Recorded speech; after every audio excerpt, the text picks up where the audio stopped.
Welcome to PDE's Focus on High Quality Academics, Reflect, Monitor, Share presentation. The purpose of this webinar is to engage educators in a discussion related to the importance of student data and the necessity for teacher reflection, monitoring of student progress, and sharing with parents and caregivers. To have data as the focal point for improving educational practice and engaging parents in the learning.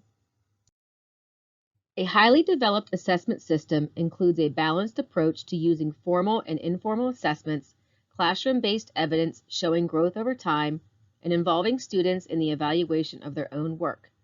The adoption of a systemic approach enhances the use of assessment data to inform teaching and learning practices.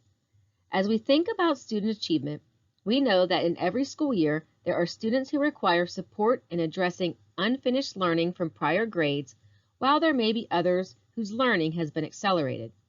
It is vitally important that educators are supported to make deliberate instructional and assessment choices within a comprehensive system to allow all students to effectively engage with grade level work.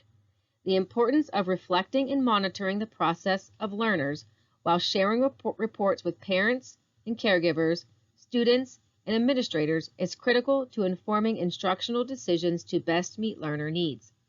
The assessment cycle offers a systemic process to focus on student achievement. Its cyclical nature highlights the important role of data as educators make informed instructional decisions. The High Quality Academics series includes modules focused on each part of the assessment system. Listed on the slide are the modules and corresponding guiding questions. In this first guiding question, what formal and informal opportunities exist to promote teacher reflection and collaboration to ensure data-informed instructional practices, we'll explore why reflection and collaboration are critical, how we create the collaborative environment, and what resources can support the process. In this first guiding question, what formal and informal opportunities exist to promote teacher reflection and collaboration to ensure data-informed instructional practices, we'll explore why reflection and collaboration are critical, how we create the collaborative environment, and what resources can support the process. Think about what we must put into place so that data are a part of the school culture. As school leaders, it is imperative to promote, encourage, and model a data culture that signals the value and usefulness of reflection. The combination of learner-focused instruction, targeted interventions, evidence-based instructional practices, deliberate collaboration, and planned professional development merge to create a data-informed learning community. John Dewey tells us, "We do not learn from experience, we learn from reflecting on experience." The research is clear. One of the critical conditions for the development of collaborative cultures is designated and protected time for teachers to meet and collaborate during the regular school day. Collaborative time for teachers to undertake and sustain school improvement may be more important than equipment, facilities, or even staff development. Making time for collaboration can be challenging. However, consider how you can work within existing parameters to carve out collaborative opportunities. As noted on the slide, the examples offer some creative solutions to think about ways to embed the time.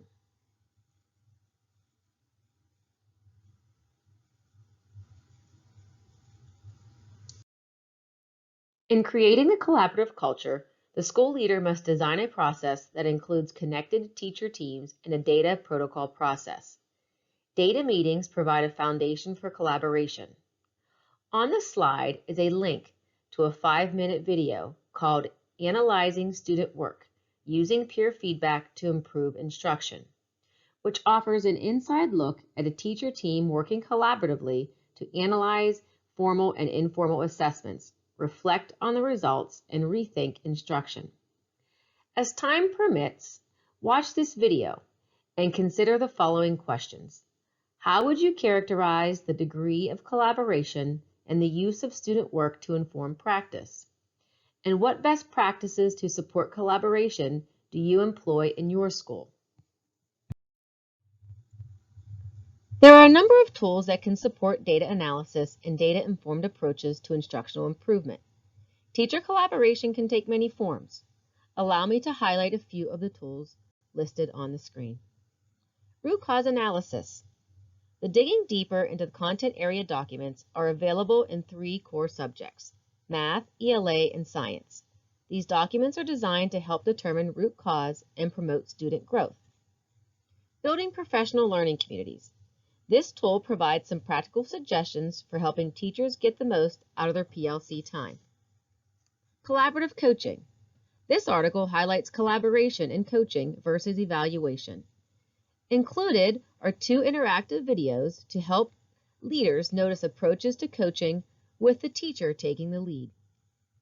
And teacher self-reflection tools. With the ultimate goal of self-reflection as a way to improve instruction, this short article highlights self-reflection and its implications on the teaching process. As we discuss guiding question number 2, have you created a system process that uses assessment data effectively to monitor student learning needs? We will explore: why is this important? How will we achieve success? And what research and resources support this initiative? Consider the importance of a systemic process that focuses on the use of data to monitor student learning as the linchpin from which learning needs are defined and redefined over time. Student data protocols are one approach that formalizes the monitoring process. Student data protocols are a series of steps for analyzing student data.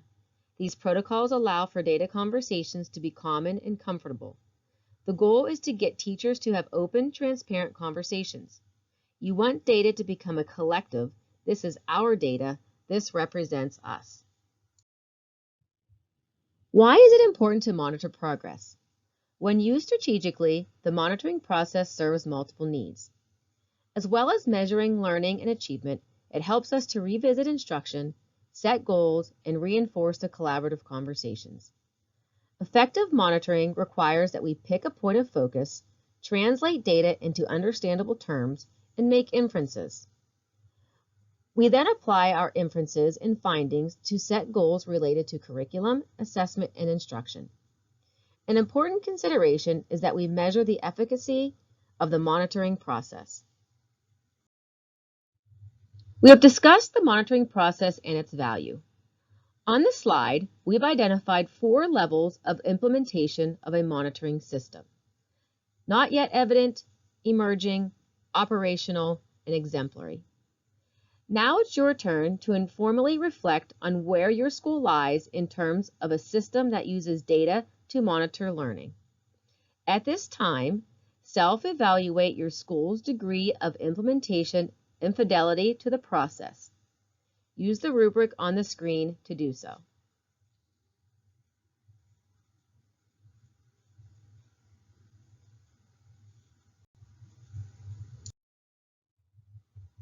In the monitoring system, consider these questions. Have you set goals related to the quality of academic experiences your students are having? Have you set goals related to the implementation of your curriculum, assessment, and instruction plan? Have you set goals related to student access to academic experiences? Have you collected the information you need to know where you stand against your goals for quality, implementation, and access? And have you established a process to measure progress towards your goals for quality, implementation, and access? As a school leader, you must ask what needs to be done to create a system that promotes effective monitoring to improve student learning. We encourage you to consider these questions to effect a strong system. In monitoring and improving the system, you must ask, how will you know what's working well and what needs to be adjusted? The questions on the slide serve to diagnose your progress in monitoring and improving the system that supports academic growth. Take a minute to read each question displayed on the slide. Mentally check off those that you have completed.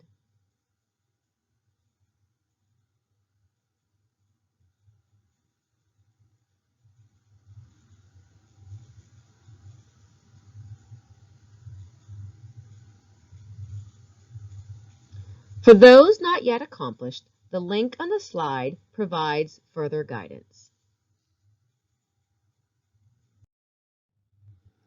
If your organization does not have a system to monitor student learning needs, you can create a simple system by taking these 3 steps. First, ensure your teachers have access to usable diagnostic data. This will support teachers in delivering strong instruction. They will need to understand which prerequisite content and skills students still need in order to master grade-appropriate content. Next, after you've ensured that your teachers have access to the diagnostic data, they may need to adjust instruction. Lastly, ensure your teachers plan instruction to engage students in grade-appropriate assignments. Teachers will need support and time in order to do so.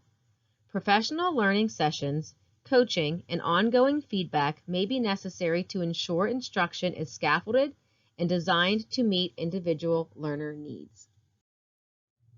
Using data systemically to ask questions and obtain insight about student progress is a logical way to monitor continuous improvement and tailor instruction to each student's needs. Armed with data, educators can make instructional changes aimed at improving student achievement.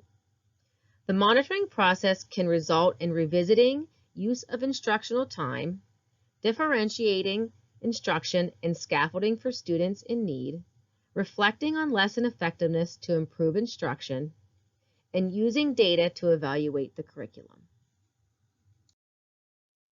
Monitoring student learning takes many forms, but the process is consistent, creating aligned assessments, tracking student performance, synthesizing the data to generate reports, and analyzing data to meet the needs of all learners. On this slide is a link to a short video called "How Do Teachers Monitor Student Learning Data During the Year?", which illustrates the powerful technique of aggressive monitoring to accelerate student learning and avoid misconceptions that slow learning. As time permits, watch this video and reflect on what you saw. Another avenue for monitoring student performance is to engage students in self-monitoring and setting goals based upon individual data. Students are best prepared to learn from their own achievement data when they understand the learning objectives and when they receive data in a user-friendly format. The CDT metacognition templates are a good example of how student self-analysis and self-monitoring can enhance growth. While CDT specific, this model can be replicated to accommodate other assessments. If you are unfamiliar with the CDT metacognition templates, there is a web address at the bottom of this slide. The documents displayed on the slide offer a range of tools for data team planning and implementation. On the left side of the chart is a description of the tool referenced on the right side. When you have the opportunity, you can access and explore these tools. As we addressed these 2 questions, what formal and informal opportunities exist to promote teacher reflection and collaboration to ensure data-informed instructional practices, and have you created a system or process that uses assessment data effectively to monitor student learning needs? We asked you to respond to the degree of implementation in your school regarding the monitoring process. Recall your initial response and ask yourself, is there a strong data culture in your school?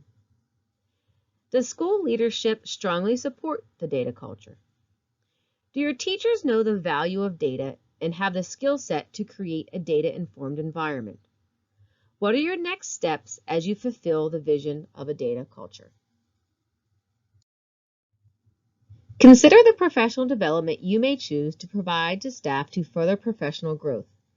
Intermediate units offer a variety of staff development sessions.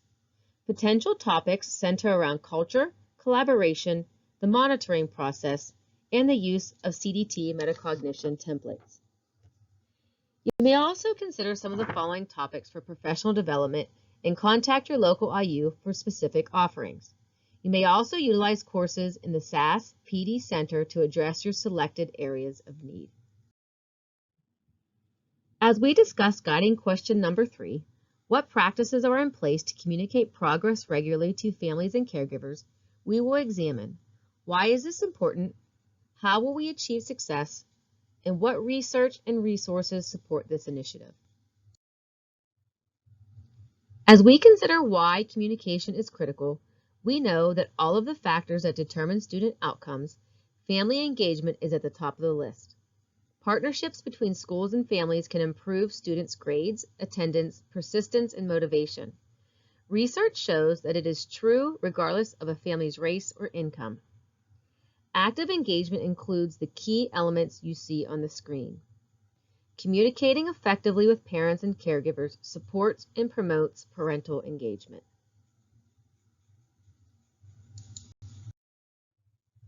We talked about the importance of communication in the previous slide and the positive impact of family engagement on learner success. On this slide, take a look at the levels of communication and determine where you are situated.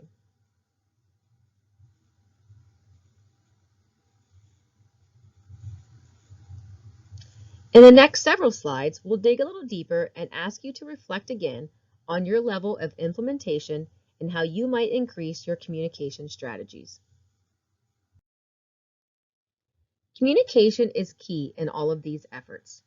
As a school entity, you need to communicate to families, but also need a two-way communications mechanism so that families have a voice. This can be achieved through various methods, platforms, and media inclusive of all learner and family demographics. In simple terms, communicating with families starts with these steps. Reach out, start a dialogue. Listen and collect input. Assess, review data on needs and engage community partners. Plan, leverage resources to address gaps. And engage, share with families.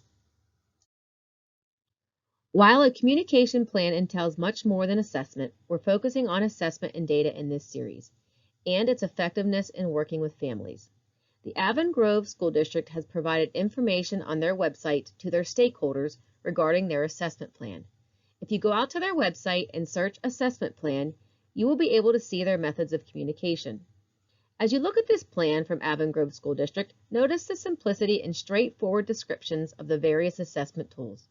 While each assessment tool may link to more information, the family resources drill down with videos and other documents to further assist family and caregivers in understanding assessment and its purpose.